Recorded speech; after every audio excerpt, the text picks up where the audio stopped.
Last time we spoke, the foreign community of Shanghai did not take the Taiping advances lightly, and they fired upon the rebels as they approached the great port city. The filibuster Frederick Townsend Ward created a foreign mercenary team to fight the rebels with pretty mixed results. Hong Xiuquan tried to smooth things over with the foreigners to earn their support, but nothing was going the Taiping's way. Meanwhile, Zhang Guofan was building up his Xiang army, falling into despair at the prospect that Beijing might be captured by the foreigners. Yet this did not stop Zhang Guofan's resolve to take Anqing, a major stepping stone to seize Nanjing. It seemed Hong Xiuquan's grand strategy was falling apart as a result of the foreign community. Could he turn things around before Zhang Guofan crushed his plans? This episode is the Taiping Rebellion Part 8, The Fall of Anqing.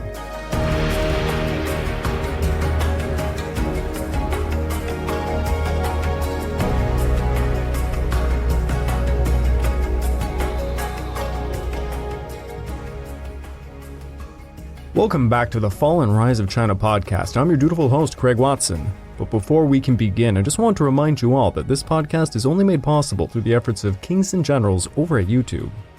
Perhaps you want to learn a bit more about the history of Asia? Kings and Generals has an assortment of episodes on the history of Asia and much, much more. So go give them a look over at YouTube. So please, subscribe to Kings and Generals over at YouTube and continue to help us produce this content by checking out www.patreon.com/kingsandgenerals. And hey, don't forget about our sister podcast over at the Pacific War Week by Week podcast, written and narrated by me. And if after all of that you are still hungry for some more history, why don't you check out my personal channel, the Pacific War channel over at YouTube, where I'm just now finishing up my multi-part series on China's warlord era. And just a friendly reminder, I now have my own Patreon account found at www.patreon.com/thepacificwarchannel, where you can find exclusive content. The first Patreon exclusive episode is on the fentanyl crisis of North America compared to the opium wars of the 19th century.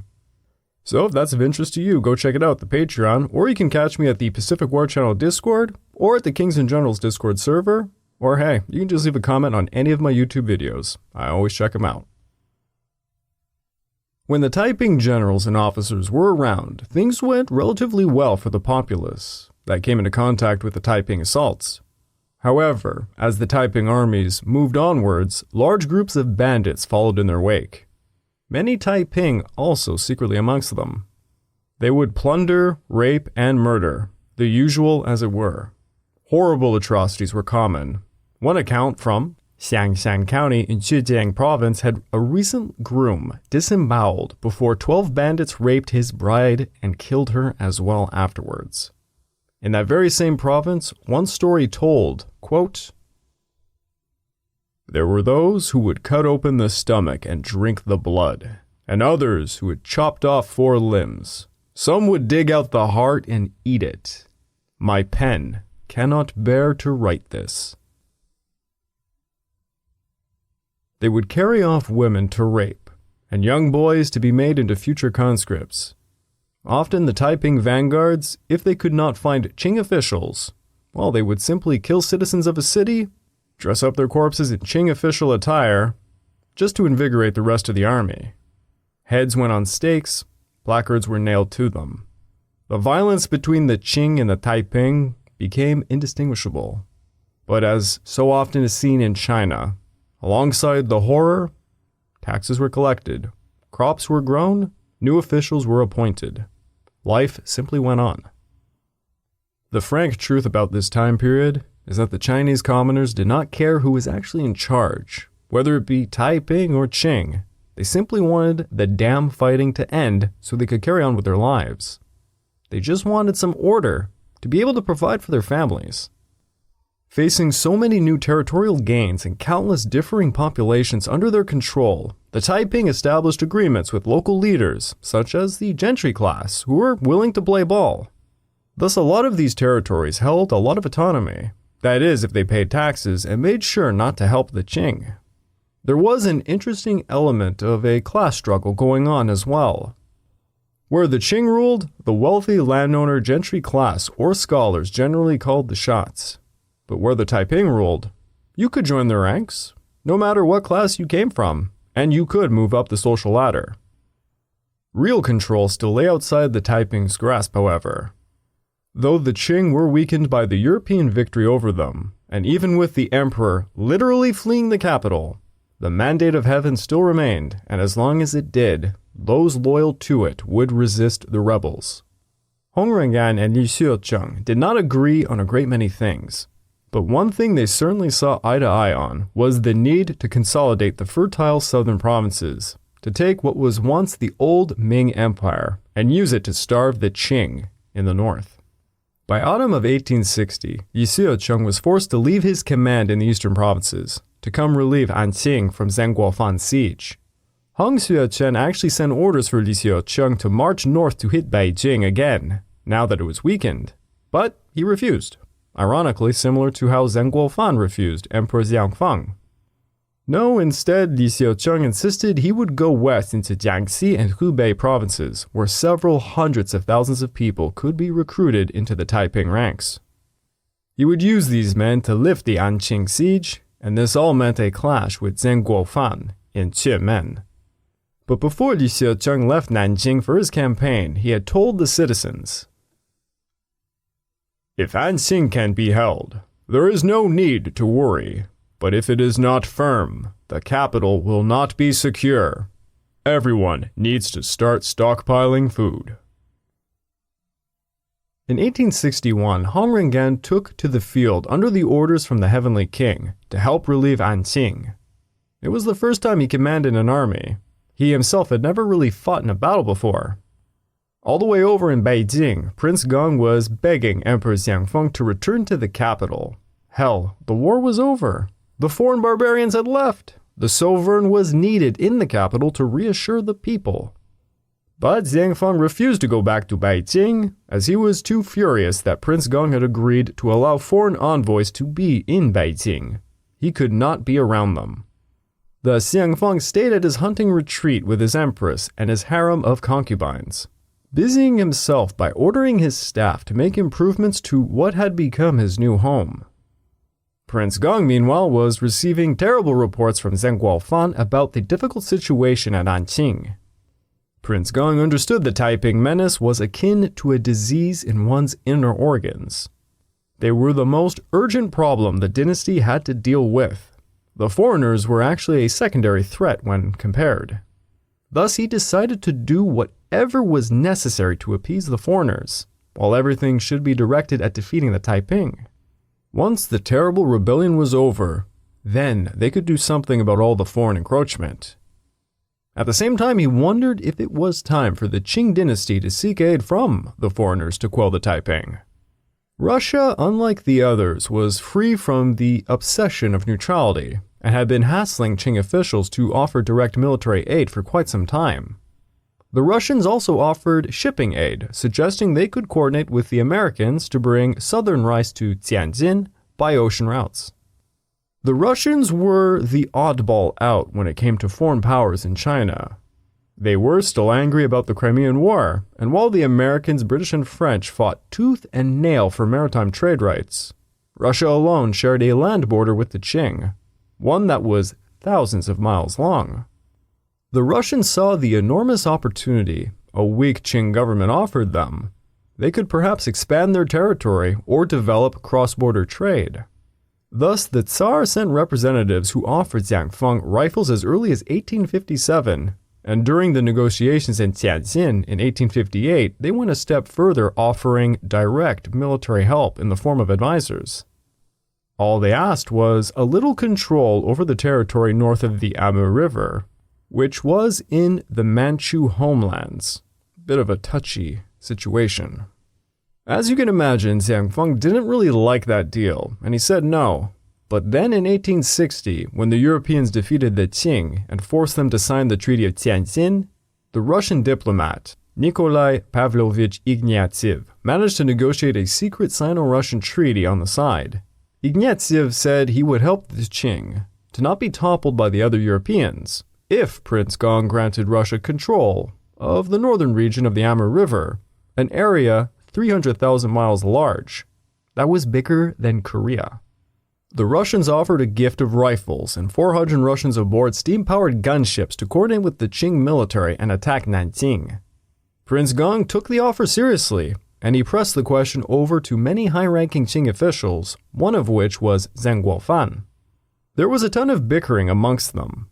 There were those in support of the deal and those against. Zhang Guofan was one of those for it.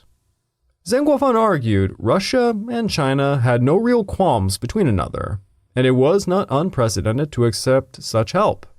The previous dynasty, after all, had accepted help from the Dutch to fight the Taiwan rebels in the 17th century. But Zhang Guofan also argued what he needed was not naval forces. No, they needed land forces. There was simply no route by which to advance on Nanjing otherwise. He advised modifying the offer to such means. Zhang Guofan finished by arguing what they really needed was to improve their own technological abilities, so that they would be able to not require external help anymore. If we study how they make their cannons and ships, it will be of great benefit to us in the long run. In the end, Xiang Feng agreed to taking 10,000 rifles and 8 cannons from the Russians, but declined naval services. In February of 1861, Admiral Hope had sailed up the Yangtze River to see if relations could be opened with the Taiping without permission from the British government. The government back home was bickering over the Civil War issue. Many demanded Britain must remain neutral. A few thought it would be a good idea to help the Qing defeat the rebels. They did, after all, have a treaty with them and expected the weakened dynasty to pay up. And there were a select few who thought the Taiping cause might be just. Regardless, Admiral Hope was en route to Nanjing with a small squadron of gunboats, and it took them 2 weeks to navigate 200 miles up the river to Nanjing. They were the largest foreign party to visit Nanjing, and their lead negotiator was none other than the extremely racist nutcase Harry Parkes. And again, I will point out, I am using the term racist back then, not as we see it today. They reached Nanjing on February the 24th, missing Han Rengan, who had just left in early February to help Anqing. On March the 1st, Harry Parkes explained the British sought trade along the Yangtze River, as was their right under the new treaty they had just signed with the Qing. Regardless of which side held control over the riverbanks, Britain wanted to sail freely, and they intended to leave a 6-gun paddle frigate, the Centaur, in Nanjing to protect British subjects who might visit the city. The Taiping officials relayed the message to Hong Xiuquan, who sent word back warning his followers not to allow the British to leave their gunboat there. He could simply not allow this. Apparently, Parkes had a screaming match with the officials, saying this: "He must have another vision. He must have another vision." And somehow this led the Taiping into agreeing. Then Parkes warned them if they attacked Jianjiang or Zhejiang, both under Qing control at the time, they had best not harm any British subjects or property. In return, he promised British forces would not interfere nor harm any Taiping. After this, apparently the officials just kept pestering Parkes for weapons, and he had this to write about it all. "The rebels want arms. It is the same. On the side of the imperialists, opium and arms, opium and arms. It is the one cry we hear from the mandarins, soldiers and people, at every place we have yet to come to." Admiral Hope, meanwhile, observed the Taiping and concluded they were a destructive force that should be kept at an arm's length.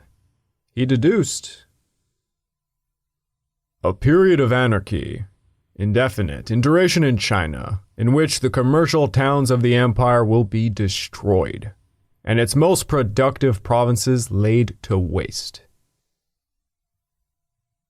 And so to this end, Hope urged that a 30-mile radius around Shanghai be defended to prevent the Taiping from entering the city. By the end of March, Parkes demanded the Taiping not approach Shanghai within a 2 days' march of the city or any other treaty port. Hong Xiuquan agreed not to let his forces within 30 miles of Shanghai, but he could make no promises of the other cities. Admiral Hope told the Taiping officials Britain would put an end to any renegade British subjects helping the Qing as mercenaries, but he asked that they do the same thing for those trying to help the Taiping. Speaking about those foreign mercenaries on the Taiping side, a British representative named Robert Forrest was sent from Shanghai in March of 1861 to go to Nanqing to investigate if and who were aiding the Taiping. It turns out there were around 100 or so foreign men working as mercenaries for them. They were the very same group of men that had been led by Savage before his death. Now their leader was a man named Peacock. On the other side, the British consul reported they had caught 13 members of Frederick Townsend Ward's mercenary men at Zhangjiang, and one of them said he had another 82 men under his command. 29 of these men were Royal Naval deserters. By May the 19th, Ward was caught and arrested as he was trying to recruit even more men in Shanghai. Since he was an American, the only person with jurisdiction over him was the U.S. consul. When Ward was questioned, the man said he was no longer an American, and now a subject of the Qing Emperor. He was even engaged to a Chinese woman, though that would prove to be a quick ruse. On top of all of that, the provincial governor of Shanghai happened to be a patron of Ward, and he produced papers proving his Qing citizenship. All of this was so convincing, the U.S. consul refused to prosecute Ward, and he was set free to keep luring more foreigners into the service of the Qing. There was no real legal basis to go after Ward, and this very much frustrated Admiral Hope, who simply grabbed the man and locked him up on his flagship. But Ward jumped out of a window and swam away. I do not know if there is a movie already made on this man, but my God, Hollywood, you need to make a movie on Ward. Now back to the Anqing front, Zheng Guofan had begun his campaign against the fulcrum point to Nanjing in the summer of 1860. The city was in the domain of the brave king, Chen Yucheng. In the spring of 1860, he decamped with the bulk of his army to help Li Xiucheng break the Qing siege of Nanjing, leaving behind a garrison of around 20,000 to hold the city of Anqing. The garrison were unseasoned recruits, mostly from Henan and Hubei provinces. Zheng Guofan took advantage of Chen Yucheng's sortie by sending his brother with 10,000 men through the Jixian Pass to prod Anqing. Anqing did not flinch. Their defenses were quite strong, and they were very well provisioned. Initially, Zheng Guofan's siege of Anqing was of little concern to the Taiping leadership, for they knew the city was strong enough to hold out, and they took their time to gradually send a relief force in September of 1860. However, this was also part of Hong Xiuquan's strategy's second phase. After consolidating the southern reaches of the Yangtze east of Nanjing, he directed the Taiping forces upstream. Once it became very apparent the foreigners in Shanghai would not sell steamships to them, which Hong Xiuquan was depending on to get the forces to hit Wuchang, he opted to simply march overland to capture the city. After the fall of Suzhou, Chen Yucheng and Li Xiucheng formed a massive pincer operation against Wuchang. Chen Yucheng would take a 100,000-strong army around the north through Anhui province while simultaneously breaking the siege of Anqing in early winter en route to Wuchang. Li Xiucheng would mirror this by going south of the Great River, hitting Zheng Guofan's HQ in Quemin. And along the way, he would send his forces to smash Zheng Guoquan at Anqing before marching on Wuchang. Now Zheng Guofan had staked just about all of his forces on the siege of Anqing. He only had a defensive garrison at Quemin of 3,000 troops. Nothing at all. All of his troops were in danger of being cut off from their supplies and reinforcements. Chen Yucheng went through Anhui province, recruiting some Yan rebels who would help create feint attacks to confuse the Qing as to where they were marching. Eventually, in late November, his army turned south to hit Anqing, but between them lay the Taiping-held city of Tongcheng. And alongside this, Chen Yucheng ran right into the enormous Qing cavalry force of 20,000 men led by the Manchu general Danga. Danga had been sent by Zheng Guofan to protect the approach of Anqing from its north, and the cavalry force proved a major obstacle to the Taiping. Chen Yucheng was forced to take his men to Dongzheng for its wall's protection, and had to abandon his march upon Anqing as a result. Remember, the Taiping were rather weak when it came to cavalry. It was one of the few advantages the Qing held over them. Thus, a force of 20,000 Qing cavalry units was quite a force to be reckoned with. Chen Yucheng held Dongzheng against the Qing through the winter and decamped in March around the same time Hong Xiuquan had left Nanjing. He led his force northwest beyond the range of the Qing cavalry, and they turned sharply southwest to rush over to Wuchang. Along the way, his men had to smash several Qing militia forces while a Qing cavalry detachment tried to cut their way off. But by March the 17th of 1861, Chen Yucheng's men got to Huangzhou, on the Yangtze's northern bank, just 50 miles downstream from Wuchang. There his men surprised the Qing garrison of 20,000 men, slaughtering them all. By capturing Huangzhou, Chen Yucheng had the perfect base of operations to attack Hankou and Wuchang. Meanwhile in Tianmin, Zheng Guofan was anxious about the Taiping advances that seemed to be converging. The attending king, cousin to Li Xiuquan, had captured Xianing, 30 miles to his immediate east. He dispatched Bao Chao to take back the city while he was receiving news of his brother, Guo Chuan, was not doing too well at Anqing. Then terrible news came on November the 26th. Li Xiuquan's entire army was approaching from the north. Zheng Guofan quickly dispatched riders to call for help, but his nearest forces had left with Bao Chao to take back Xianing, and Li Xiuquan's forces had already appeared directly between them. All he could do was send letters to his brother at Anqing stating, "The rebels are only 15 miles from my headquarters, just a stone's throw, and there are no obstacles to stop them. All we can do now is study our defenses, and when they come, try to hold out until someone comes to help us." However, Li Xiuquan did not immediately attack Tumen. He had no idea of the HQ's strength, and he paused to gather intel first. This pause allowed Bao Chao to come sweeping in with his cavalry to smash into the loyal king's army, who were exhausted from their long march.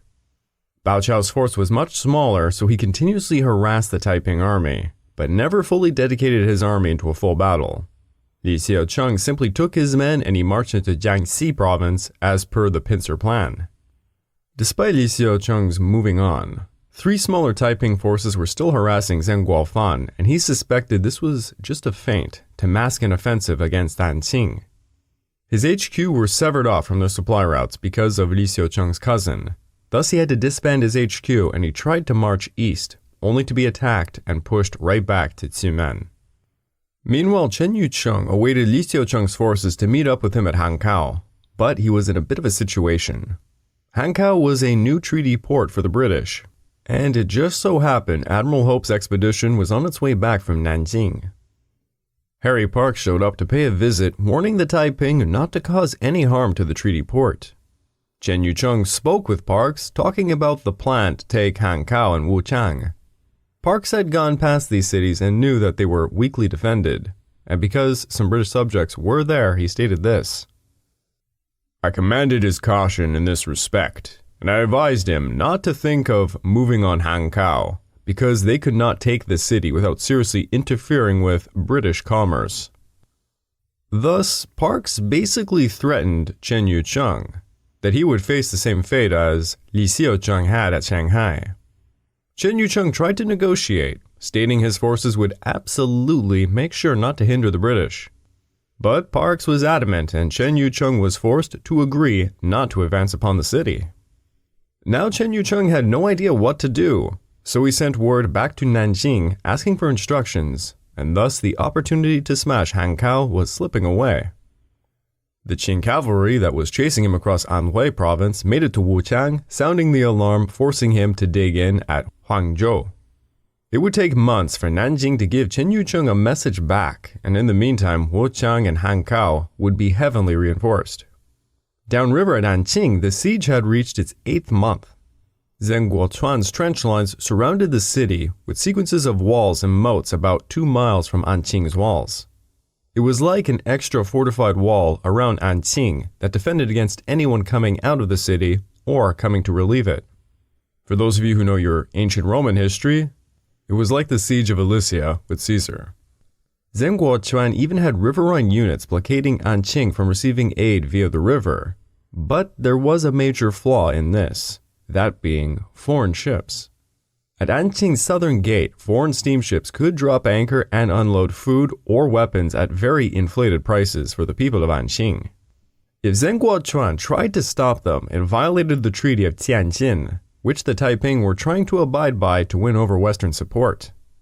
And alongside this, believe it or not, a small market emerged between the besiegers and the besieged. Zhenguoquan had not dished out enough on the payroll for over 9 months, forcing the besiegers to seek salaries elsewhere. Thus, many began to smuggle food into Anqing for money. War can be quite silly at times. Back to Li Xiuquan, his army moved past Xianmen in December, and he made his way through southern Anhui to see if Zhenguoquan would back off at Anqing. Li Xiuquan also sent forces into Jiangxi and Hubei provinces where hundreds of thousands of possible new recruits lay for the plucking. Slowly but surely, his army made its way to Wuchang to meet up with Chen Yucheng's army, but he was expected by April, and he missed this deadline. By April, most of his army was still in Jiangxi province, more than 200 miles away from the assembly point. By early May, his forces got to the city of Ruizhou, 150 miles from Wuchang. But instead of carrying on, the citizens of Ruizhou begged him to stay, and Li Xiuquan found himself doing so, as he likewise recruited another 300,000 followers over the course of a few weeks. Li Xiuquan would arrive to Wuchang in June, 2 months late for the expected rendezvous. He expected Chen Yucheng to be in Hankou, ready to launch an assault on Wuchang, but soon learnt that his colleague had left, and worse yet, he never even took Hankou. By this point, Wuchang had enjoyed 3 full months of warning of the impending Taiping armies, and had called up reinforcements. With such vast numbers of untrained men, Li Xiuquan did not dare approach Wuchang too close, and instead he set up camp on the outskirts of the county. Chen Yucheng had left a garrison at Huangzhou to coordinate with Li Xiuquan, but when Li Xiuquan had arrived in the area, the river was being controlled by Zhenguoquan's navy, making it impossible to communicate with Huangzhou. In desperation, Li Xiuquan turned to the British consul at Hankou to deliver a message to Huangzhou. The British consul kept the letter as a souvenir, and he did not deliver it. With no reply from Chen Yucheng, and with no idea where or what the hell he was doing, Li Xiuquan had basically no options left when it came to Wuchang.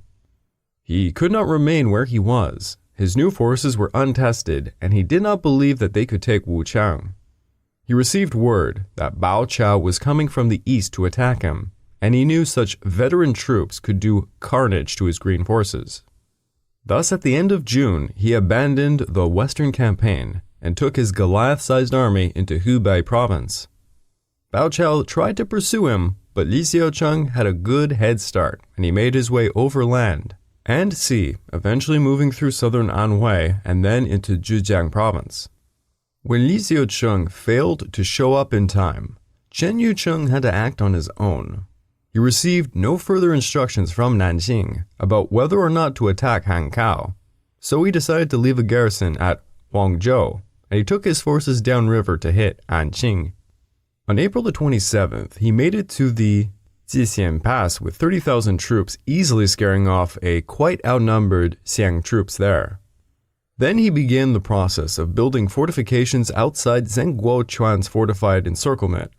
Basically, it was a fort covered by another fort, covered by, yet again, another fort, in Fortception. I wish I could take credit for that rather stupid joke. A writer for Kings and Generals made it about the Siege of Alesia. So now there were 2 rings surrounding Anqing. Meanwhile, Chen Yucheng managed to send rafts with supplies across the river to Anqing.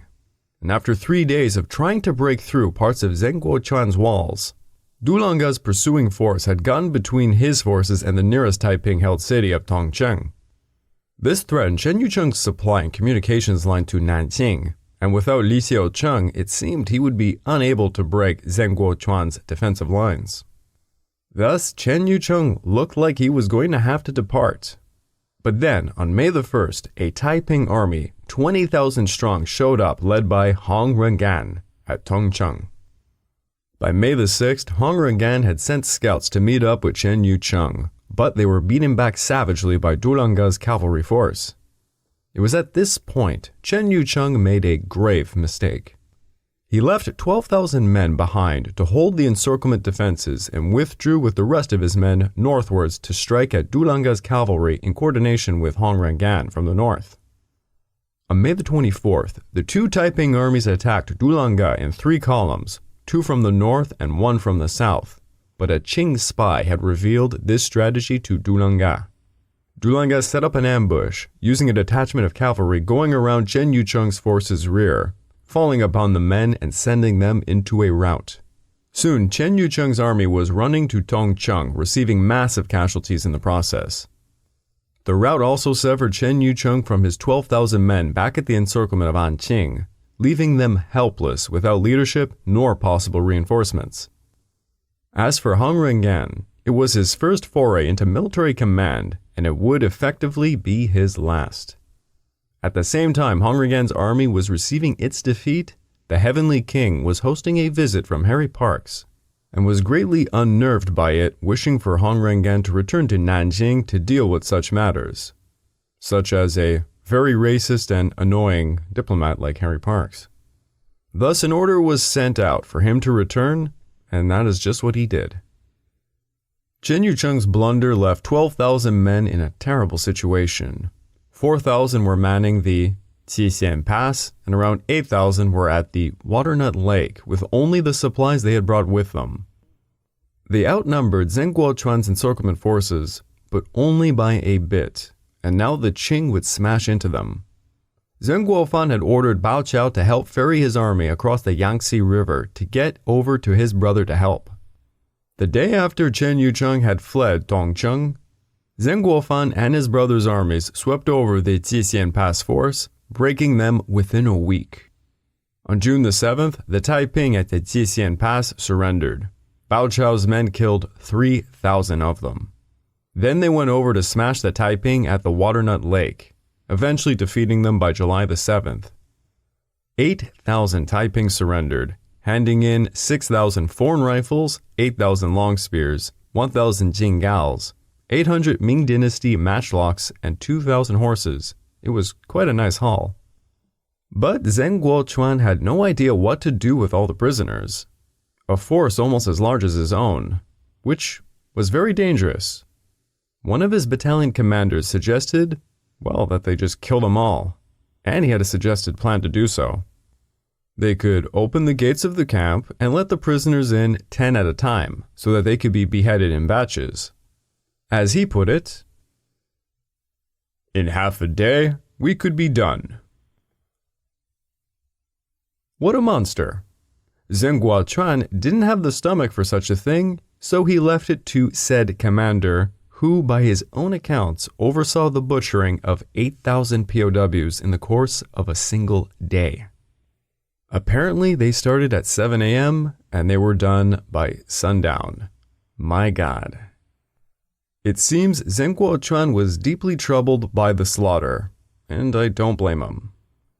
I believe I did mention it at least once during this series, but on my personal channel, I sometimes do historic film reviews. And in general, I really do like to use cinematic footage to just, give some more flavor to my content.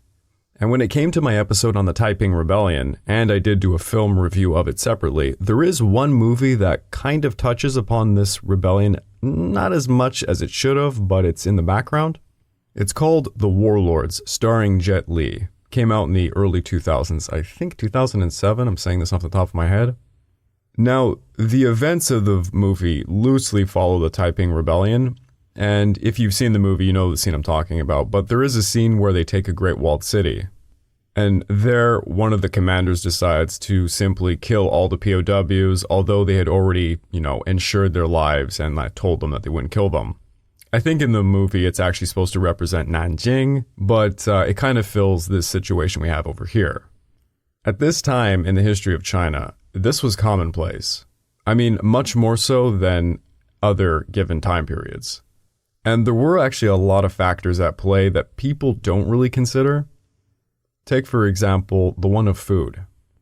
I often mention it, but most of the country is starving. There's wide-scale famine going on.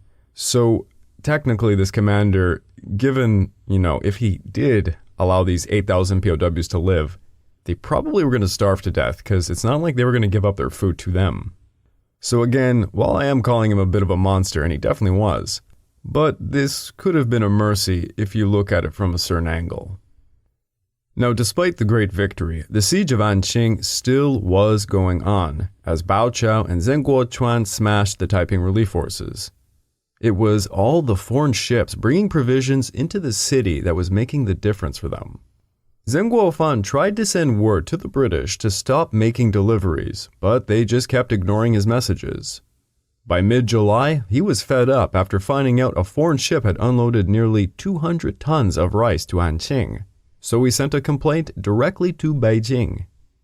It seems his complaint worked like a charm, because Prince Gong sent word to Bruce on July the 18th, protesting the British help of the Taiping at Anqing, demanding Qing forces be allowed to search every ship that went to the city. Thus, Bruce halted any ships going to and from Anqing in the late summer. Zheng Guofan began to receive captured letters from the Anqing defenders indicating that they were now finally running out of food. Chen Yucheng tried one last time to try and lift the siege of Anqing, taking the remnants of his battered army along with survivors of Han Rengan's, and they marched in a long northern sweep around Dulanga's forces to get to the Jixian Pass, where his force reoccupied the defenses they had once made there. Chen Yucheng planned for an all-out offensive, leading him to perform a desperate mission to rescue his family from Anqing by river while Zheng Guofan's navy fired upon any and all ships departing from the city. August saw a symphony of gun and cannon fire, with Taiping waves of men throwing themselves against Zheng Guochuan's encirclement, row upon row of them pouring out from Anqing and from Chen Yucheng's forces. It is said that dead piled up against the defensive works on either side as the living clamored over them trying to kill the gunners atop. Then on the night of September the 3rd, with the sound of guns, cannons, and blades sundering the landscape, all went quiet as Chen Yucheng tossed the towel at last. He burnt the stockade at the Jixian Pass to the ground, and he left Anqing to suffer its fate to the Qing. Most of the defenders managed to escape Anqing during the battle, escaping through some tunnels made underneath Zheng Guochuan's encirclement. The burning of the Jixian Pass stockades provided a decent distraction, though there is evidence that the great escape of so many Taiping was actually an arrangement made by a Qing commander. In exchange for handing over Anqing without much of a fight, they perhaps let the Taiping defenders go. These things do happen in war. Regardless, all the civilians remained in Anqing, alongside some poor defenders chained to the wall-mounted cannons. That really sucks. The Xiang forces entered the city unopposed on September the 5th, and the depths of horror found within the city would leave a long-lasting nightmare upon them. After the foreign ships were banned from bringing provisions, the inhabitants of Anqing ate all of the food. Then the animals, including rats, until nothing was left. All except for one thing. The Xiang forces found out while all the food had run out, the markets were still open for business. The business of selling human flesh, at around half a tael per catty, or 38 cents a pound. Around 16,000 people were left alive in the city. Zheng Guofan wrote to his brother asking what they should do with all the people. When we conquer the city, the proper thing to do will be to kill all the people. We shouldn't let compassion lead us to err in the grand scheme of things. What do you think? There are differing accounts of the slaughter. One states Zheng Guofan's officers first separated the women and children from those being killed. Another states all were treated the same. I would like to take this time to remind all of you that this podcast is only made possible through the efforts of Kings and Generals over at YouTube. Please go subscribe to Kings and Generals over at YouTube and continue to help us produce this content by checking out www.patreon.com/kingsandgenerals. And hey, don't forget about our sister podcast over at the Pacific War Week by Week podcast, written and narrated by me. And if after all that you still want some more history, why don't you check out my personal channel, the Pacific War channel over at YouTube, where you can check out that historic film review I did on that kind of Taiping related film called The Warlords, starring Jet Li. It's actually pretty good. And again, just a friendly reminder, I now have my own Patreon at www.patreon.com/thepacificwarchannel, where you can find exclusive content directed at what you might want to hear that I can't be doing on these podcasts or on YouTube for that matter. The first exclusive Patreon episode is on the fentanyl crisis of North America and how it compares to the opium wars of the 19th century. I think you would like it. Zheng Guofan finally captured the great city of Anqing, a stepping stone to taking Nanjing. The Taiping pincer strategy failed utterly, and now they were left in disarray. Can the Taiping come back from such horrible defeats?